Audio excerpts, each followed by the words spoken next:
Low profile میں کام کرنا۔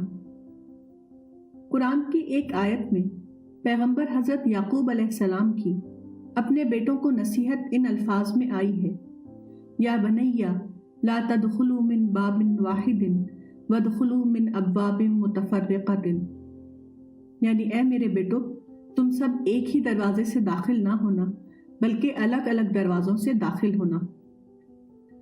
قرآن کی اس آیت میں تدبیر کار کا ایک طریقہ معلوم ہوتا ہے۔ وہ طریقہ فقہ کی اصطلاح میں غیر جہری طریقہ ہے، یعنی اپنا مشن اس انداز میں چلانا کہ فریق ثانی اس کو اپنے لیے خطرہ نہ سمجھے، وہ آخر وقت تک کام کرنے والوں کو کام کرنے کا موقع دے۔ اس طریقہ کار کو اگر جدید اسلوب میں بیان کیا جائے تو وہ یہ ہوگا: لو پروفائل میں کام کرنا، یعنی کام کو ایسے انداز میں کرنا جس سے فریق ثانی اس کو اپنے لیے چیلنج نہ سمجھے، اور اس طرح کام کرنے والوں کو آخر وقت تک کام کرنے کا موقع ملتا رہے۔ اس کے مقابلے میں جو طریقہ ہے اس کو ہائی پروفائل کا طریقہ کہا جاتا ہے۔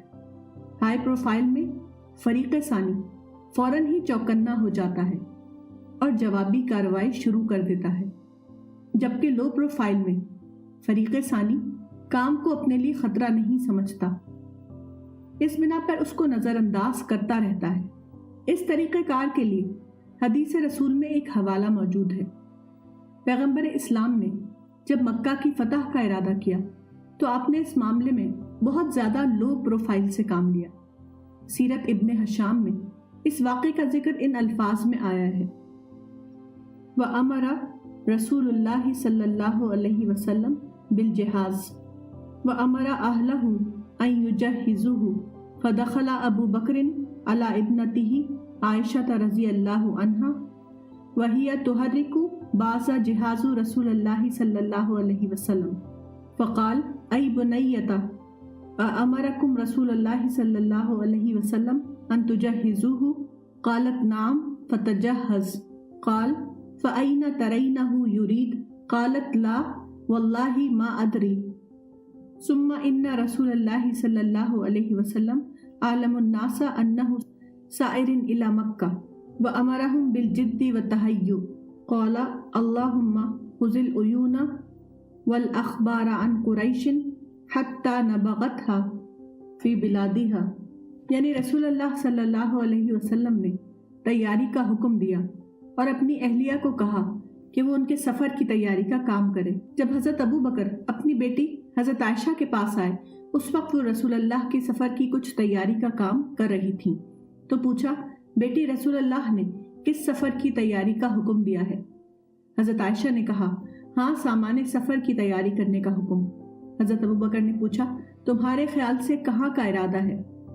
حضرت عائشہ نے کہا، اللہ کی قسم مجھے نہیں معلوم۔ پھر رسول اللہ نے لوگوں کو خبر دی کہ وہ مکہ کی طرف کوچ کرنے والے ہیں اور ان کو تیاری کا حکم دیا۔ اس وقت یہ دعا کی، اللہ تو قریش کی آنکھوں اور خبروں کو روک دے یہاں تک کہ تو ہم کو ان کے شہر میں پہنچا دے۔